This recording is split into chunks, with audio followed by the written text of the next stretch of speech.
ইরানের ১৪০টি লক্ষ্যবস্তুতে হামলা চালিয়েছে যুক্তরাষ্ট্র। জবাবে বাহরাইনে হামলা চালিয়ে মার্কিন ড্রোন বহর গুঁড়িয়ে দেওয়ার দাবি করেছে ইরানের ইসলামী বিপ্লবী গার্ড বাহিনী বা আইআরজিসি। একদিকে যুক্তরাষ্ট্রের প্রেসিডেন্ট ডোনাল্ড ট্রাম্প দাবি করছেন হরমুজ প্রণালী খোলা আছে, অন্যদিকে তেহরানের দাবি হরমুজ প্রণালী সম্পূর্ণ বন্ধ। আসলে হচ্ছেটা কি? হরমুজ প্রণালীর নিয়ন্ত্রণ নিয়ে দীর্ঘদিনের টানাপোড়েন এবার প্রকাশ্য সামরিক সংঘাতে রূপ নিয়েছে। যুক্তরাষ্ট্রের ব্যাপক হামলার জবাবে বাহরাইন, কুয়েত, কাতার, জর্ডান ও ওমানে থাকা মার্কিন সামরিক ঘাঁটিতে পাল্টা হামলার দাবি করেছে ইরান। এর মধ্যে বাহরাইনে মার্কিন ড্রোন বহর ধ্বংসের দাবিও করেছে তেহরান। হরমুজ প্রণালীকে ঘিরে দুই পক্ষের বক্তব্য পুরোপুরি বিপরীত। মার্কিন প্রেসিডেন্ট ডোনাল্ড ট্রাম্প দাবি করেছেন গুরুত্বপূর্ণ এই নৌপথ আন্তর্জাতিক জাহাজ চলাচলের জন্য উন্মুক্ত রয়েছে। তবে ইরানের সংশ্লিষ্ট কর্তৃপক্ষ বলছে পরিস্থিতি স্বাভাবিক না হওয়া পর্যন্ত সেখানে নিরাপদ চলাচলের অনুমতি দেওয়া হবে না। এতে বিশ্বের অন্যতম গুরুত্বপূর্ণ জ্বালানি সরবরাহ পথ নিয়ে নতুন করে উদ্বেগ তৈরি হয়েছে।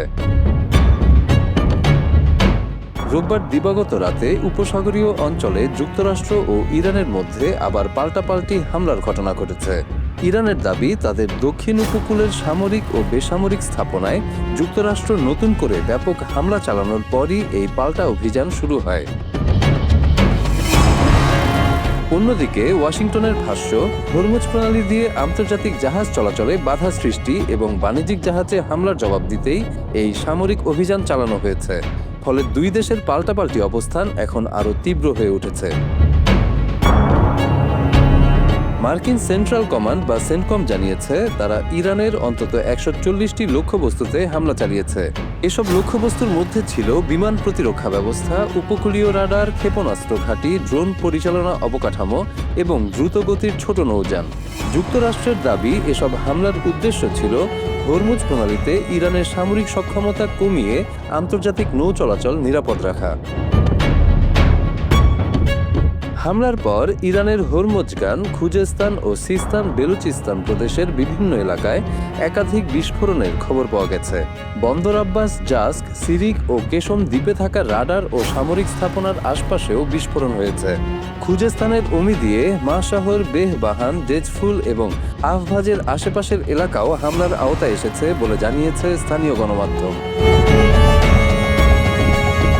উপসাগরীয় অঞ্চলে মার্কিন ঘাঁটিগুলোতে হামলার পাশাপাশি বাহরাইনে একটি মার্কিন ড্রোন বহর ধ্বংসের দাবিও করেছে তেহরান। ইরানের রাষ্ট্রীয় গণমাধ্যম জানিয়েছে অঞ্চল জুড়ে মার্কিন সামরিক উপস্থিতিকে লক্ষ্য করে তাদের অভিযান অব্যাহত রয়েছে।